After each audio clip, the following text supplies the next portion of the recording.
Hello again. Can't believe I'm filming every day. That feels still very like odd. But it is Vlogmas day 14, and I am kind of panicking a little bit because I feel like I am usually so much further ahead at this time, but can't stop the days from rolling, so yeah, I'll just do the best I can. Just been to the doctors. It is a chest infection, but it is viral, they think, at least. So basically nothing they can do about it. So that's, kind of not the news I was hoping for, but I was expecting it because I've been ill for a month and none of my family has caught it. So it can't be very, I don't know. Can't be very contagious, at least, as since none of them has caught it. So I am now at the moment just waiting for my children. They are at the library. They've been waiting at the city library while I've been at the doctor's, and I have promised them a trip to the cafe. So seeing as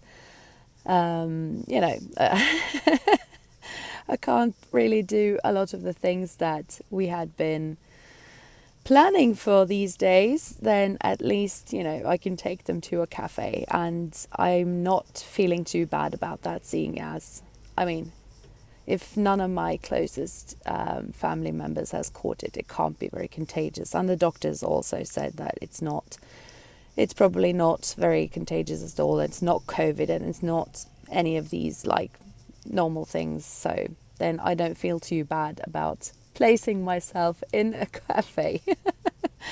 I'll be sure to maintain distance, and I will wear my face mask when I'm not drinking my coffee. So basically trying to do the best of a bad situation.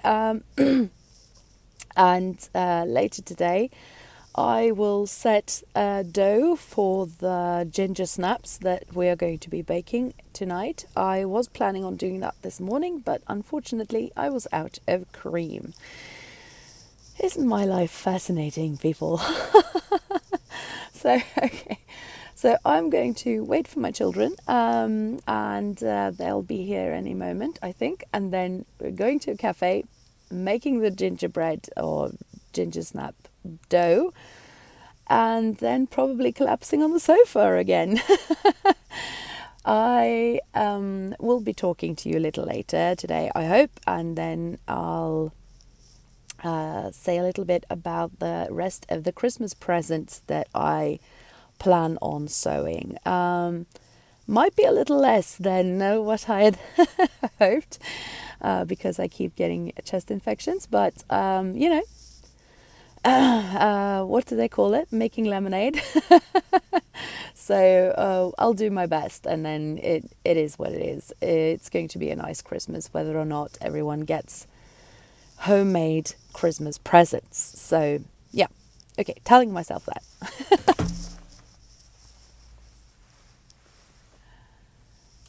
Yeah, that's what happens when you drop the phone.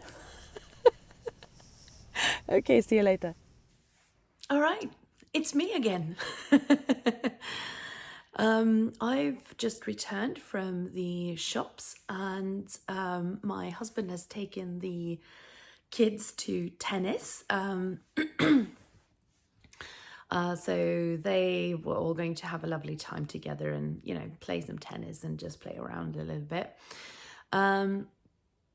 So I have just landed on the sofa for a little while.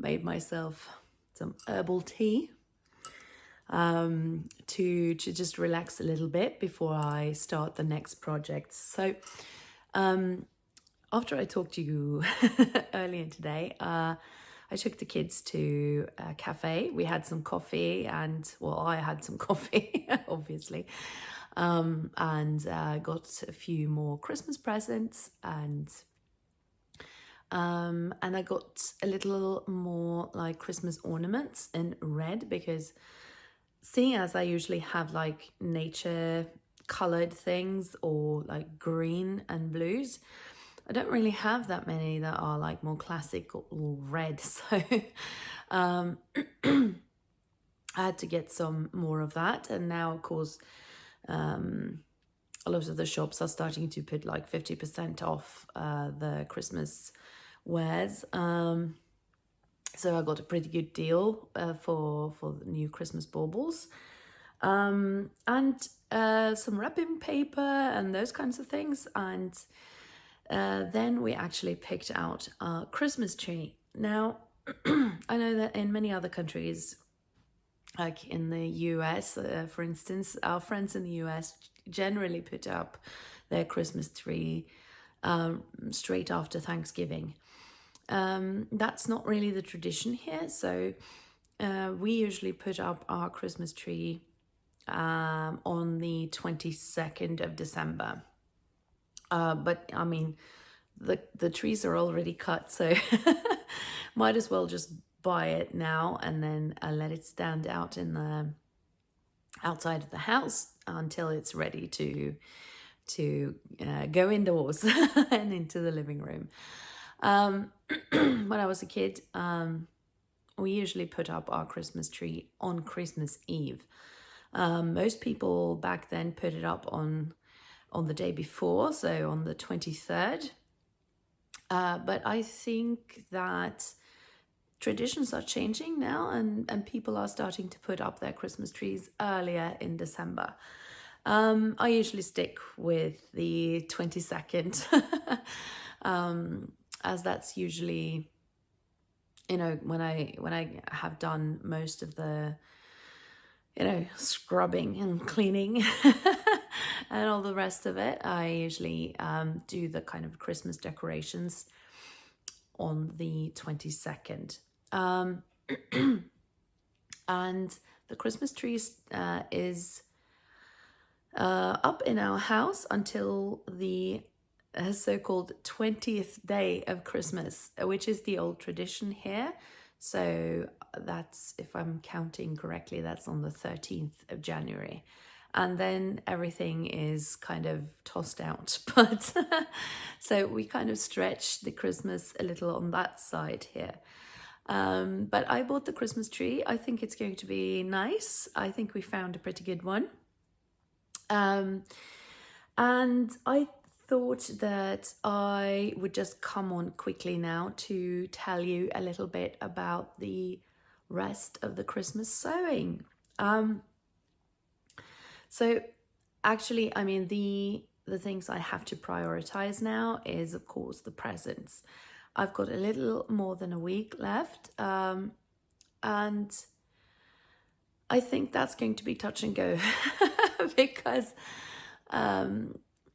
there are so many other things that I need to do, and because I'm not feeling grand, that will probably, be all I can manage to get done before Christmas. So, seeing as probably none of the recipients of these presents watch this channel, I think I can risk it. Sorry, I just have to have a sip of my tea. The voice needs a little tea every now and then. But I am making a pair of pajama bottoms. Now, that's something that I can whip up pretty easily. But I mean, you have to take kind of a little bit of a risk, because even though you don't have to have the exact size of that person, and I've made this kind of thing for her before, so I'm pretty sure about the size I'm going to make. But the elastic and everything, that's a bit of guesswork. So, you have to sort of just risk it. But it worked out fine last time, so I'm hoping it'll be okay this time too. And I wanted to make her a pair of flannel pajama bottoms. But flannel is actually surprisingly difficult to get hold of here. I mean, there are online shops and everything, but most of the online shops that can get things to me quite quickly, they usually only have like flannel in very like plain white for instance. And my local shop, the one that I've shown you before, that's just packed with fabric, they don't actually have flannel. And that's because, I mean, the proprietors told me that it's because it's really hard to get hold of good quality flannel for her from her suppliers. So yeah, I thought the best option was actually to just buy some duvet covers, because that's actually pretty easy to find flannel bed sheets and you know, duvet covers. So I got, this one. Let's see if, is that the right side? Oh, this is the right side. So this is actually the pillowcase, but the duvet cover is inside. And I thought this was so wintry and fun. So I think that I'm going to just cut the pajama bottoms out of that. That should be plenty of fabric for those pajama bottoms. I'm probably going to make the itch to stitch, oh my goodness, Pine Cove PJs, because that's the pattern I've used before for her. So, and that worked out really well. And she's very tall, so I think she's about like 5'11" or something like that, 5'10". So she always struggles to find pajama bottoms and other kinds of like jeans and everything that fit her. So the last time I added on like this much and to make sure that she could sort of have one pair of pajama bottoms that were actually maybe a little too long actually. And she loves that pair. So yeah, hoping for good things for that. The other thing that I'm making is a hoodie for my husband. He is someone that really, I mean, he gets cold around the neck and on his head. So he likes to have like these really like woolen sweaters and hoodies that come up like high on his neck. He doesn't really use the hood when he wears a hoodie, but he likes it because it protects his neck. And like myself, he is also working at the university in a research position, and so he's in front of the computer a lot. And he also likes to play computer games, and it can be quite cold when you sit still that for that amount of time. So I want to make him a really cozy, like high-necked pullover or a hoodie. And I got the, oh my goodness, Pattydoo. Oh my goodness, I can't remember the name, but it's a Pattydoo pattern. That's a German pattern company. Actually, it was the first indie pattern company that I ever bought from. Their patterns are quite reasonably priced and everything. So yeah, and I found a hoodie pattern that has kind of like a really high neck that crosses over in front, and I thought that would be great for him. I haven't taped together the pattern yet, so I'm going to have to do that. I'm very, very, very spoiled because my husband actually bought me an A0 plotter, or actually like the big one, a year or so ago. It's an old one. It's an old one. I could never afford a new one. And it's kind of tricky to get it to work, but most of the time he is the computer wizard around here, so he can make it work. And therefore I'm very spoiled, and I rarely have to stick the A4 patterns together anymore. But for this I have to, because it doesn't come with an A0 file. It only comes in A4. So yeah, I'm going to have to do that. And then the real challenge, this is something that I'm thinking a lot about these days, and that is my brother. He has a pair of those, we call them Canadian boots, that has kind of like a loose inner sole that you can remove. That's like wool felt. And the outer boot is just as good, but his inner sole are really worn out.